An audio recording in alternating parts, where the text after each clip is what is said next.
సీతక్క గారి మీద కూడా ఇదే విధంగా అసెంబ్లీలో కూర్చుంటే ఇదే విధంగా మాట్లాడడం జరిగింది.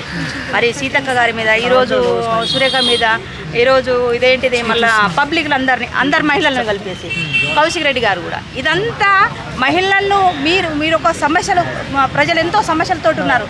మీరు 10 సంవత్సరాలు పాలన చేసారు కదా, దాని మీద మీకున్న అవగాహన మంచి చెడు చెప్పండి ప్రభుత్వాన్ని, ఇంకా ఇట్లా చెప్పండి, సలహాలు సూచనలు ఇవ్వండి. అంతేగాని కామెంట్స్ చేయడానికి, ట్విట్టర్లో ఇది చేయడానికి, సోషల్ మీడియాలో పెట్టడానికి, మహిళలను కించపరిచే విధంగా మాట్లాడడం ఇది సరైన పద్ధతి కాదు. ఇది మార్చుకోవాలి, ఎవరైనా మార్చుకోవాలి. ఏ పార్టీ లీడర్లు అయినా మహిళలను కామెంట్ చేసి మహిళల మీద ట్వీట్లు పెట్టడం ఇది చాలా తప్పు అనేసి నేను. కాంగ్రెస్ ప్రభుత్వం కావాలని నాగార్జున ఫ్యామిలీని టార్గెట్ చేస్తుంది అంటున్నారు కదా మేడం, ఏం చెప్తారు? అటువంటి కన్వెన్షన్ తీసుకోవచ్చు మేడం. అది ప్రభుత్వం ఎప్పుడూ తప్పుడు దారిలో నడవదు. అది అంతకుముందు బీఆర్ఎస్ పార్టీ వాళ్ళు కూడా దీని మీద తీసుకొచ్చారు కదా, బీఆర్ఎస్ పార్టీ కూడా కన్వెన్షన్ హాల్ మీద తీసుకొచ్చారు కదా.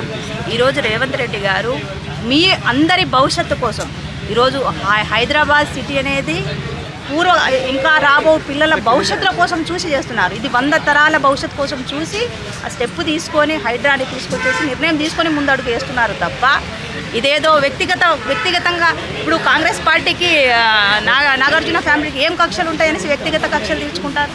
వాళ్ళకి వాళ్ళు డైరెక్ట్ పొలిటికల్లో లేరు కదా. ఆయన పోటీ చేసి మమ్మల్ని ఓడగొట్టేసి మా కాంగ్రెస్ పార్టీని ఓడగొట్టే మన ఉద్దేశం ఉందా? లేదు కదా. అటువంటిప్పుడు వ్యక్తిగత విమర్శలు ఎందుకు ఉంటాయి? ఇదంతా తప్పుడు ఆరోపణలు. తప్పుడు మీరు కూడా ఇచ్చే వాళ్ళు కూడా మంచి మెసేజ్ అయితే జనాలకు పాస్ చేసే విధంగా వేయండి.